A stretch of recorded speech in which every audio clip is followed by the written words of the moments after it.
In a powerful European kingdom, a young prince is tired of women chasing his title and his money. Disguising himself as an ordinary man, he escapes to a big city and finds work at a leading media communications company as the assistant to a glamorous, feared star reporter. She is cruel, selfish, and used to getting everything she wants, including him. When he calmly refuses her advances, her wounded pride explodes, and his world suddenly collapses. Only one person dares to stand by his side, a quiet, talented coworker whose kindness and strength surprise him more each day. As they grow closer, his carefully guarded secret becomes heavier on his heart. He knows he cannot stay poor forever, but he fears that the truth about who he really is might destroy the only real love he has ever found. What happens when a prince in hiding falls in love with a woman who believes he is just another employee? And how far will he go to prove that his heart, not his crown, chose her? Chapter 1. The Prince Who Wanted to Be Poor. My name is Daniel, and before I ever set foot in a newsroom, I was a prince in my kingdom. People bowed when I entered a room. Women smiled a little too quickly, laughed a little too loudly, and stared a little too long at my watch, my car, my guards. They said they loved my eyes, my voice, my soul, but they did not know my favorite book, my fears, or the way I woke in the night, wondering if anyone would ever love me without the weight of my crown. One evening, as the sun bled over the palace gardens, my father, the king, called me to his study. "Daniel," he said, "it is time you choose a wife." My mother smiled with hope, but I could see the list of noble families on the desk. Names, titles, power. "I will marry," I answered, "but only a woman who loves me, not my throne." My father sighed. "And how will you know the difference?" That question followed me all night. By dawn, I had my answer. I would leave. Not forever, but long enough to become someone else. No guards, no tailored suits, no palace. Just Daniel, an ordinary man with an ordinary job, hidden in a world where my name meant nothing. The next week, with only a small suitcase and forged documents, I left the palace by a back gate. No fanfare. No trumpets. Just a young man in worn jeans, stepping into a city that did not know, or care, that he was a prince. Chapter 2. The Newsroom and the Star. The city air tasted like coffee and exhaust. I rented a small room and searched for work. I wanted a place full of life and stories, where no one would think to look for a prince. That is how I found Nova Media Communications.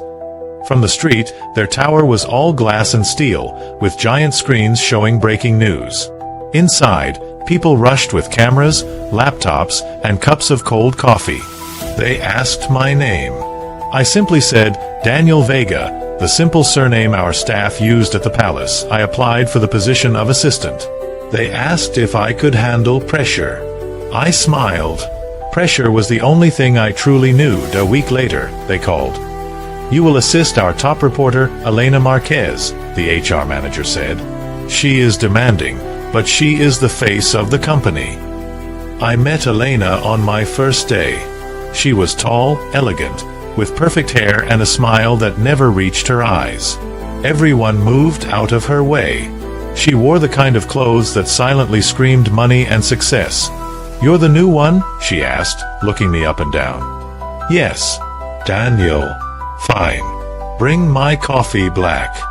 Sort my mail. Answer my calls.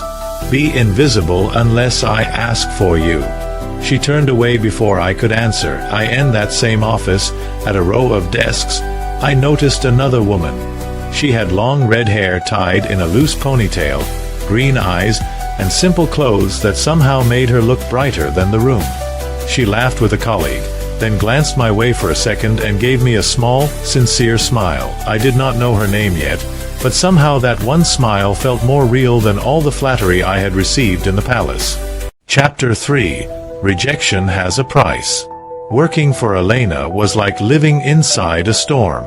She shouted at junior staff, mocked their ideas, and treated fear as a tool. At first, I thought I could handle her coldness. After all, I had grown up around politics.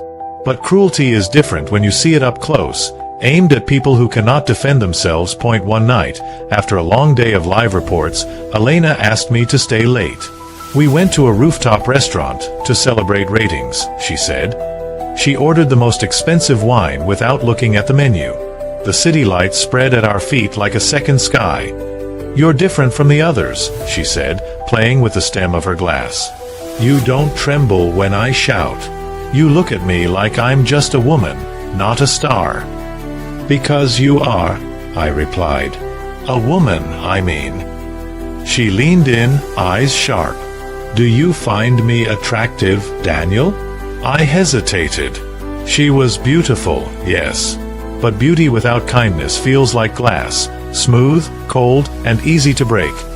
"You are impressive," I said carefully. "But I don't want anything more than a professional relationship." Silence fell heavy between us. Her smile vanished. "Do you know how many people in this city would kill to be here with me?" "I am sure many would," I answered, "but I am not one of them." The ride back to the office was quiet. The next morning, she barely spoke to me. By the end of the week, she called me into her office. "This is not working," she said flatly, holding a folder. "You are not the right fit. You are fired." It was not my work. It was her wounded pride. Still, I packed my few things into a box, feeling the strange pain of losing a life I had just begun to build. Chapter 4. The Kind Partner. As I walked through the open office with my box, I tried to keep my head high. Most people looked away. No one wanted to be seen talking to the man Elena had just thrown out, and no one except her. The redhead from the first day stood up from her desk and hurried after me. "Daniel, wait," she said. I turned. "Hi. I'm fine." She looked straight into my eyes, and I realized it was a bad lie. "My name is Sophia," she said softly. "I heard what happened. Elena does this when people don't bend to her will. It is not your fault." Her voice was calm, but her jaw was tight with anger. We sat in the small break room. She made 2 coffees and pushed one toward me. "You barely know me," I said. "Why are you helping?" "Because I have been on the other side of that door," she answered. I was almost fired once for refusing to twist a story the way she wanted. Someone stood by me then. Now I stand by you. We talked. I told her only a part of my truth, that I was new in the city, that I had left behind a complicated family to find my own way, that I wanted to be seen as a person, not as what I owned. She listened, truly listened. After a long silence, she said, "There is another position in the digital team. We need someone good under pressure. I have seen you work. Let me talk to my boss." Within days, thanks to Sophia's recommendation, I was rehired into a different department. Hers. We became partners on projects, then friends. When days were hard, we shared jokes. When nights were long, we shared silence and coffee. Her kindness did not shout, it simply stayed. Chapter 5. Falling without meaning to. Working with Sophia changed everything. We spent hours side by side, building campaigns, editing scripts, fixing problems no one else even saw. She was sharp, creative, and quietly brave. When a senior manager took credit for her idea, she did not complain. She just worked harder. But her eyes told me it hurt. I started bringing her coffee the way she liked it. Little sugar, no milk, extra hot. She laughed when I guessed it right the first time. "Maybe you can read minds," she said. "If I could, my life would be much easier," I replied. We shared small pieces of ourselves. She told me about her parents, simple people from a small town, proud that their daughter worked in a big city media company. I told her about my family in a vague way, saying my father was strict, my mother kind, and that they had other plans for my future. Tonight, after long shifts, we walked together to the metro station. Sometimes it rained, and we shared an umbrella. Sometimes we just walked in silence, our shoulders almost touching, the city around us fading into the background.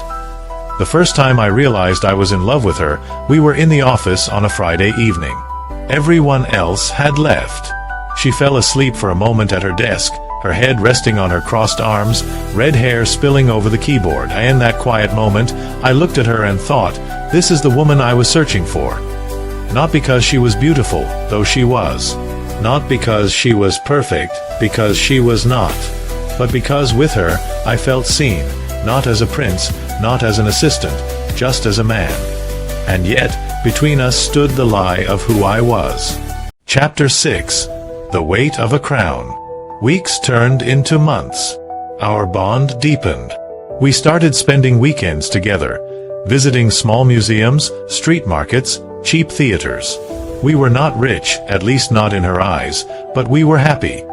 Then one night, my phone rang. The number was one I could never ignore. "Daniel," my father's voice said, "your time is over. The council is insisting. You must return. And you must choose a future princess soon." I traveled back in secret to the palace that weekend. The place felt both familiar and distant. Guards bowed. Servants waited. My old room was exactly as I had left it, but I was not the same man and my parents listened as I spoke of the company, of the ordinary life I had lived, and of Sophia, though I did not say her name. "I have met someone," I told them. "She knows nothing about the crown. She likes me as a simple man." My mother's eyes softened. "Then you must tell her the truth," she said. "If her love is real, it will survive." My father leaned back. "And if she wants only the crown once she knows?" "Then I will know she was never mine," I replied. That night, I stared at my reflection in the mirror, dressed in royal clothes again. The gold on my shoulders felt heavier than ever. When I returned to the city, Sophia saw the tiredness in my eyes. "Family problems?" she asked. "Something like that," I said. "I need to tell you something important." I knew that with my next words, I could lose her forever. But hiding any longer would be a worse betrayal than the truth. Chapter 7. The Truth, the Crown, and the Promise. We met by the river at sunset, a place we often chose when the city felt too loud. The water glowed orange, and a soft wind moved her hair. "You're scaring me," Sophia said, searching my face. "What is it, Daniel?" I took a deep breath. "My name is not really Daniel Vega," I began. "Vega is a staff name from my home. My full name is Daniel of Valoria. I am the crown prince of a small European kingdom." She blinked, then laughed, thinking it was a joke. But when I did not smile, her laughter died. "This is not funny," she whispered. "I know, but it is true. I left the palace months ago because I was tired of people loving my title, not me. I came here to live as a simple man, to find out if someone could love me without knowing I am a prince." Her eyes filled with a mix of shock, anger, and hurt. "So I fell in love with a lie?" she asked. "You fell in love with the real me," I said softly. "The only lie was my last name." Every word, every moment, every feeling was real. Tears gathered in her eyes. "Do you know how many rich men have played with women like me? Do you know how it feels to finally trust someone, only to learn he is hiding a palace behind his smile?" I stepped closer, heart pounding. "I understand why you are angry. I should have told you sooner. But I was afraid. Afraid that once you knew, everything would change. I just wanted more time as the man you chose freely." She looked away, breathing hard. The seconds stretched. The river kept flowing, not caring about crowns or lies. Finally, she turned back to me. "Answer me one thing," she said. "If I had loved the idea of being a princess more than you, would you have walked away?" "Yes," I said without hesitation. "Because I did not leave the palace to buy love. I left to find it." Her shoulders relaxed slightly. "Good," she whispered. "Because I don't know the first thing about being a princess. But I do know something about you. I have seen you choose kindness over comfort, truth over advantage. I fell in love with that man, not his bank account." She took a long breath. "I am still hurt," she said. It will take me time to fully forgive the lie. But I cannot pretend I stopped loving you in one evening. A tear slid down her cheek. I reached up, slowly, and wiped it away. She let me. Come with me, I said. Meet my world. Not as someone bought by a title, but as the woman I want by my side, forever.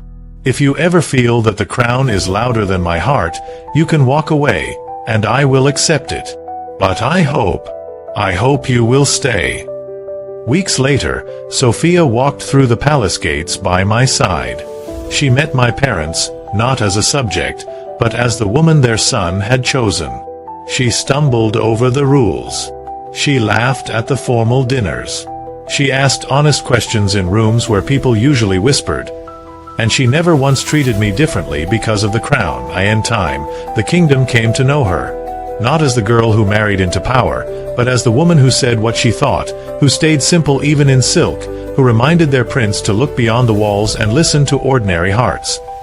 The day we married, the palace was filled with flowers, and the square outside was full of people. Sophia walked toward me in a white dress that was elegant but not heavy, just like her. When she took my hands, there was no doubt in her eyes. I loved you when I thought you were poor, she whispered. I love you still. As the bells rang and the crowd cheered, I knew my strange plan had worked. To find a woman who loved me, not my money, I had to risk losing everything. Instead, I gained a partner, a queen in all but name, and a love that made the weight of the crown finally feel light. If you enjoyed this modern fairy tale of secret royalty and true love, remember to subscribe to the channel, activate notifications so you do not miss the next stories, give a like to this video, leave a comment sharing your favorite moment, and share the video with your friends so they can live this romance with you.